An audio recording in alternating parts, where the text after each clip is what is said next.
Hi guys, Charles Emeka with another event and wedding tip. Well, it's not really an event and wedding tip, but it is an event and wedding tip. There are two areas, not just two, in my personal opinion.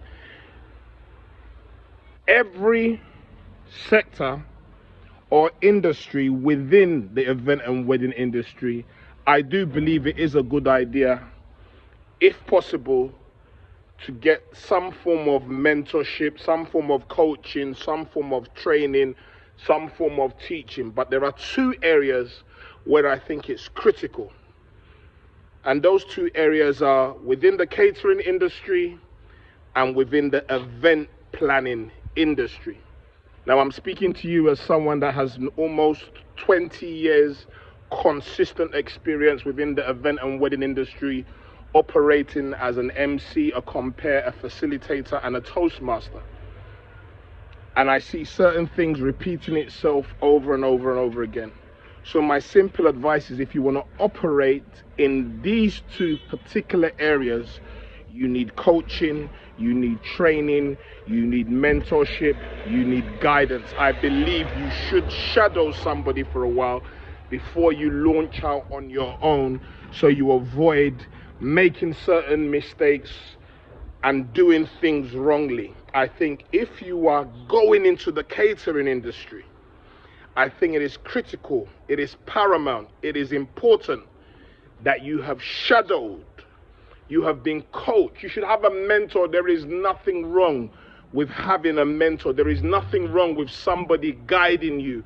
There is nothing wrong with seeing how it's done. There is nothing wrong with sitting at the feet of somebody else. There is nothing wrong with having a big brother or a big sister or a big auntie or a big uncle that shows the way, advises you. You know, there is no pride and arrogance needed if you're in the service industry. Event planning and catering. What we sometimes find within the event planning space is people simply have a wedding or a birthday, and because they have been through the process once, they suddenly feel and believe that they are now ready to become an event planner. Where did you learn from? Who guided you? Who directed you? Because the job of the event planner is not just to organize the event on the way, it's how you liaise and how you connect with all the other vendors and how you bring the whole vision of the client together. So if you're just starting out in the event and wedding industry as an event planner, I would encourage you and I would appeal to you. Seek guidance, seek coaching, seek mentoring, so that when you come out well. Don't forget, you never get a second chance to make a first impression. And if your first impression with other vendors is that you don't know what you're doing, you're chaotic, you think that event planning is being a dictator to all the other vendors or being rude, naturally they're not going to recommend you. So if you're coming into the event planning space, the event coordination space, whether it's on the day planning or consistent event planning, I would encourage you to go to those. There are established names. I'm not going to call anybody now, but there are people that have been in this industry for a long time. And I promise you, the majority of them are happy to share their knowledge with you. They're happy to share their skills with you. They're happy to share their experiences with you. And they're also happy to share their pitfalls with you.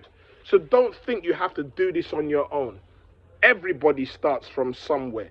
It is a process. So that's event planning, event coordination. I think you should seek coaching, mentorship, guidance. The one thing that sometimes irritates me at some events is I've usually been involved in the creation of the program sometimes. Sometimes I have an event planner who is so experienced that they know what they're doing. But I'm at an event, the event has started, I already have the program, and the event planner feels that their job is to come and simply just say to me the next thing on the agenda. Okay, Charles, it's now time for the opening prayer. Thank you for the information that I have right in front of me. Okay, Charles, it's now time for the father of the bride speech. I don't think that's event planning, but I'm not an event planner. Number two, if you're involved in food, if you're involved in catering, if you're involved in canapes, if you're involved in starters, main course, desserts, all of that, there is nothing wrong with seeking coaching, seeking guidance, seeking mentorship.